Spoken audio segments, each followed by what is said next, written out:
Hello friends,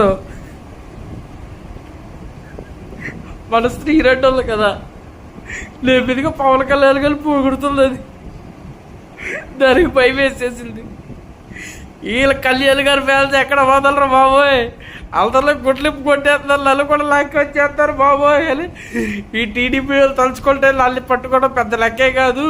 నన్ను పట్టుకుంటే ఈ జగన్ వైసీపీ వాళ్ళు నా తాలూకు కాదని చెప్పేస్తారు. ఈ వైసీపీ వాళ్ళు మీదకి జలసలో పెట్టేస్తారు. పవన్ కళ్యాణ్ గారు పొగుడుతున్నది. ఇది ఎక్కడ దారులు రా బాబు, అది కూడా భయపడిపోయింది. ఆఖరికి నీ అమ్మ జీవితం కానీ పెద్ద పెద్ద అడుపులు నడిచావు కదే, అయిపోయిందా? ఏమంటుంది అన్నారా? పవన్ కళ్యాణ్ గారు ఒక ఫ్యాన్స్కి ఒక మాట చెప్పారంటే ధర్నా యుద్ధం చేస్తారు ఆయన గురించి. ఆయన ఒక మాట అన్నెవరు, నువ్వేంటి ఎలా ఉన్నావని చెప్పి జగన్ తిడుతుంది. అది ఇది ఎక్కడ కూడా రా బాబు, అయిపోయింది. నెమ్మదిగా పుట్టా సత్తా సదరు